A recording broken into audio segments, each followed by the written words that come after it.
Doctors in Ohio are crediting honey for potentially saving a little girl's life. Katie Jacobson says her daughter Maggie told her she swallowed something shiny last week. It turned out to be a small round battery or a button battery from one of her Barbie dolls that you see here. And here's the little girl. Jacobson began to panic, got ready to go to the hospital. Then her other child started searching online for things that could help, and he quickly found that honey was a solution. Doctors say that allowed the battery to slide down her esophagus and into her stomach, which is much safer than it being lodged in the esophagus. So Jacobson shared the story in a Facebook post that's now gone viral. It's been shared tens of thousands of times in hopes of helping others, which brings the topic to Daybreak.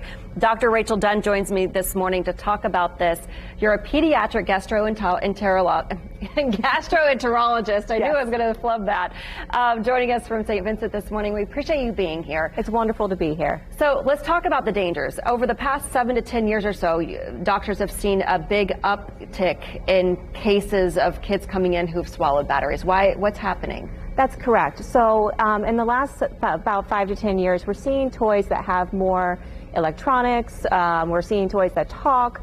Also, we just have more electronics at home. So these batteries are more accessible to children than they have been in the past. And what is the danger of it being lodged in an esophagus versus making the way down to the stomach? So when the battery comes in contact with essentially two sides of the esophagus, what happens is it basically causes a chemical burn. It releases hydrogen ions as well as other chemicals, which eventually, if left in place, will burn a hole through the esophagus. Yeah, some of these pictures are kind of graphic, so we do want to give people a warning. If you're having your breakfast or something, get queasy, maybe don't look at your screen right now, just keep an ear open. So these are the images that show kind of what the burns can do. And so what's the life-threatening nature of this? The life-threatening nature is if it actually gets to the point that it burns a hole through the esophagus. It can then either enter the airway or even enter the blood vessels and cause bleeding. All right, so let's talk about honey. Yes. I would have never thought of that, including, I'm sure, a lot of parents to give honey. But it makes sense that it provides a coating around these batteries. Yes, 100%.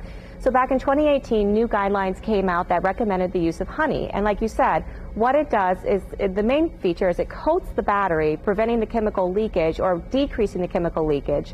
But in addition, it does also help slide it down the esophagus in a more timely fashion. And so why doesn't it hurt the stomach like it would the esophagus as far as getting it further into the digestive tract? It has to do with the contact point. So in the esophagus, which is a narrow tube, there's going to be contact with the battery, versus you're not going to have as much in the stomach. And then you can likely pass it naturally?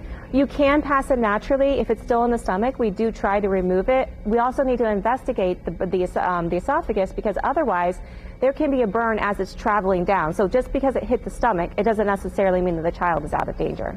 Okay, so quickly, what are some signs to look out for if you think your child might have swallowed a battery? If you think your child might have swallowed a battery, your child may be coughing, maybe choking, gagging, vomiting. If they're having feeding refusal, they're not eating or drinking, these are all can be signs. Late signs would be the vomiting blood. Trouble breathing may also be a consideration. And you have to remember that these are often in children who can't speak or who aren't very verbal. This is most common in age under 6, but the highest prevalence is in 1-year-old children. And I would assume if you think that this is even a slight possibility, go to the hospital. If you even think this is a slight possibility, go straight to the hospital. If you have honey at home, great. Start 2 teaspoons every 10 minutes. But if you don't have honey at home, time is of the essence. Dr. Dunn, thank you so much. Great information, breaking it down in a way we can understand. You go to school a long time to really, really understand all of this. Thank you so much. Thank you for your time.